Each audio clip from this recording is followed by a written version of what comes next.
দান করেন ইনশাআল্লাহ এখান থেকেই নতুন করে এমন শাহজালাল তৈরি হবে যে শাহজালালরা জামানার নব্য গৌর গোবিন্দদের টুটি চেপে ধরবে এবং আল্লাহর জমিনে বাতিল জাহেলিয়াতের পতন ঘটিয়ে আল্লাহর জমিনে আল্লাহর দ্বীনকে জিন্দা করে ছাড়বে ইনশাআল্লাহ।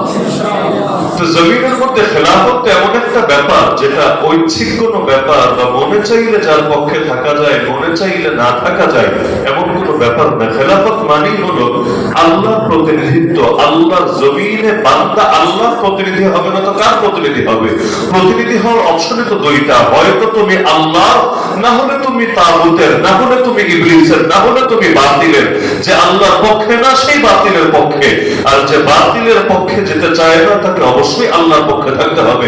জমিনকে যদি আপনি পরিচালনা করতে চান কোন একটা আদর্শ দিয়ে তো করতে হবে। আদর্শ নেবেন কার থেকে? হয়তো নেবে আমেরিকার থেকে, না হলে নেবে ইন্ডিয়ার থেকে, না হলে নেবে চায়না রাশিয়ার থেকে। একজন মুসলমান যে লা ইলাহা ইল্লাল্লাহ মুহাম্মাদুর রাসূলুল্লাহ এই কালেমা পড়েছে, সে মনে করে যে আমার জীবনে, আমার পরিবারে, আমার সমাজে একজনের আদর্শে চলতে পারে, তিনি হলেন আল্লাহ।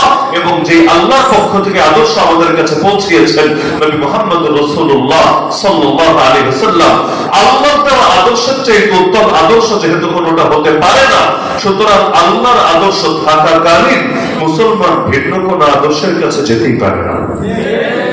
এজন্য ফতোয়ার কিতাবে, আকীদার কিতাবে স্পষ্ট লেখা আছে নাসকুল ইমামি ওয়াজিবুন। মুসলমানদের জন্য ইমাম নির্ধারণ করা, নেতা নির্ধারণ করা তাদের জন্য অবধারিত বিধান, এমন একটা বিধান যেটা তাদের জন্য আবশ্যক। কারণ ইসলামকে যদি জিন্দা না রাখা হয় ধীরে ধীরে সমাজ অন্ধকারে আচ্ছাদিত হয়ে যায়। অন্ধকার আনার জন্য মেহনত করা লাগে না, আলো জ্বালানোর জন্য অনেক সাধনা করা লাগে। কারেন্টের লাইট আনতে হয়েছে, বাতি লাগাতে হয়েছে, এরপর বিদ্যুতের সংযোগ সব ঠিকঠাক ভাবে থাকলে এরপর গিয়ে বাতি জ্বলে। কিন্তু অন্ধকার আনতে কিছু করা লাগে না, অন্ধকার আপনা আপনি চলে আসে। জমিনে হেদায়েতের আলো জ্বালানোর জন্য বহু সাধনা করা লাগে, কিন্তু ভণ্ডামি আর গুমরাহির জন্য কিছু করা লাগে না, এগুলো আপনা আপনি চলে আসে। ফসলের পেছনে কি সাধনা করা লাগে, কিন্তু আগাছার জন্য কি লাগে? কিছু লাগে না, আগাছা এমনি চলে আসে।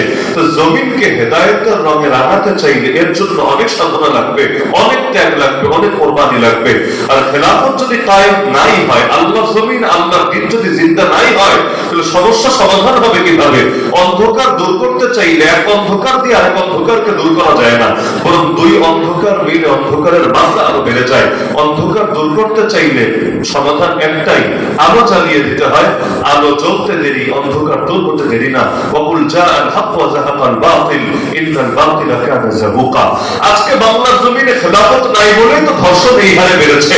যদি খেলাফত থাকতো, ধর্ষণের সাজা প্রকাশ্যে ইসলাম যেভাবে বলেছে সেভাবে দেওয়া হতো, আমি এই সবাইকে চ্যালেঞ্জ করে বলতে পারবো যে এই স্বাধীনতার পর থেকে এই বাংলাদেশে বিগত 54 বছরে যত ধর্ষণ হয়েছে, ইসলামের খেলাফতের ইতিহাসে 1200 বছরের চাইতে বেশি সময়ে এর 100 ভাগের 1 ভাগও ধর্ষণ ঘটে নাই এত দীর্ঘ সময়। তাহলে এখন এত ধর্ষণ বেড়ে গেল কেন? এমনকি এই 2025 এখনো 3টা মাসও পুরোপুরি শেষ হয়নি, এই 2025-এ এই অল্প কয়েকদিনের মধ্যে যে কয়েকটা ধর্ষণ ঘটে